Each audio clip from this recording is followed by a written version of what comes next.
এজন্যই তো সবাই বলে দয়া করে এটা খাবেন না, খেলেই বিপদে পড়বেন।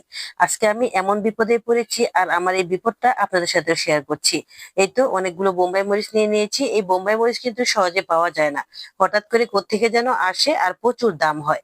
তাই বোম্বাই মরিচটা কিন্তু সবারই প্রিয়, তো ভেবেছিলাম আমারও তো প্রিয়, এখন যে আমার এটা শত্রু হয়ে দাঁড়াবে এটা বুঝতেই পারিনি। আসসালামু আলাইকুম, কেমন আছেন সবাই? আশা করি ভালো আছেন। আলহামদুলিল্লাহ আমিও ভালো আছি। কিছু কিছু জিনিস আছে, শত্রু হলো বারবার তার কাছে ছুটে যাই।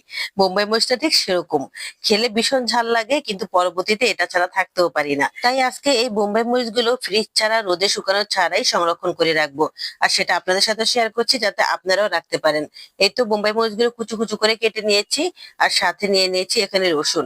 রসুন আমি বেশি করেই নিয়েছি, তারপর একটু চিকন চিকন করে রসুনগুলো কেটে নিয়েছি। এখন বাজারে বোম্বাই মরিচ অনেকটাই সস্তা, এখনই সংরক্ষণ করে রাখার সময়। তাই এখানে অনেকগুলো বোম্বাই মরিচ নিয়ে নিলাম, আর সাথে নিয়ে নিলাম এখানে রসুন কুচি, আর সাথে পাঁচফোড়ন। পাঁচফোড়ন গুলো একটু ভেজে তারপর গুঁড়ো করে নেব।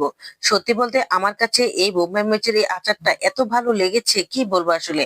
এটাকে আমি যতটাই শত্রু মনে করি না কেন, কারণ এটা খেতে কিন্তু অনেক মজা। আর এই শত্রুটা বলার কারণ হচ্ছে কি জানেন, কারণ এই বোম্বাই মরিচ খেতে কিন্তু প্রচুর ঝাল হয়। ঝাল যখন হয় তখন কিন্তু খুবই অস্থির লাগে, কিন্তু পরবর্তীতে আবারও সেটা খাই, এটা খাওয়া বন্ধ করতে পারি না, এতটাই ভালো লাগে। এখানে প্রথমে দিয়ে দিলাম বেশ খানিকটা সরিষার তেল, তারপর দিয়ে দিলাম রসুন কুচিগুলো।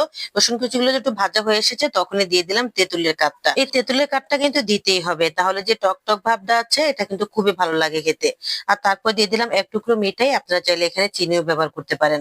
মিঠাই দিলে কালারটা সুন্দর আসে, খেতেও ভালো লাগে। এখন কিন্তু বোম্বাই মরিচের সিজন, কারণ প্রচুর বোম্বাই মরিচ গাছে ধরছে, এতে করে দামে একটু সস্তা পাওয়া যায়। এখনই আচার তৈরি করে রাখুন, তাহলে সারা বছর এই বোম্বাই মরিচ খেতে পারবেন। ফ্রিজও রাখতে হবে না, রোদেও শুকাতে হবে না, ডাইনিং টেবিলে রেখে দেবেন আর সবাই মজা মজা করে খাবে। আর খিচুড়ি দিয়ে তো কোনো কথাই নেই, এত ভালো লাগে খেতে, কি বলবো আসলে। এক কথায় বোম্বাই মরিচের আচার অসাধারণ হয়। একবার যদি বানিয়ে খান, আমার মনে হয় না প্রতি বছর আপনি এটা না বানিয়ে থাকতে পারবেন। এই তো বোম্বাই মরিচটা এখন দিয়ে দিলাম, তারপর দিয়ে দিলাম সামান্য করে একটু করে নুন, আর এবার দিয়ে দিচ্ছি ভিনেগার। ব্যাস, ভালো রাখার জন্য ভিনেগারটা দিয়েছি, আর সাথে দিয়ে দিলাম একটু শুকনা মরিচ কুচি। আর এবার দিয়ে দিচ্ছি সামান্য করে একটু পাঁচফোড়ন। বেশিক্ষণ জাল করার দরকার নেই, বোম্বাই মরিচের কালারটা থাকা অবস্থায় নামিয়ে ফেললেই হবে। বাস, আমি এখন চুলা রাসটা অফ করে দিচ্ছি। আর এই তো বোম্বাই মরিচের আচারটা তৈরি হয়ে গেছে, এখন ঠান্ডা করে এটা বয়েমে ঢুকিয়ে দেব। এই আচারটা বছরের পর বছর সংরক্ষণ করতে পারবেন, কোনো রকম নষ্ট হবে না। ভাত, খিচুড়ি, এমনকি আপনি পোলাওয়ের সাথেও এই আচারটা খেতে পারবেন, খুব ভালো লাগে খেতে।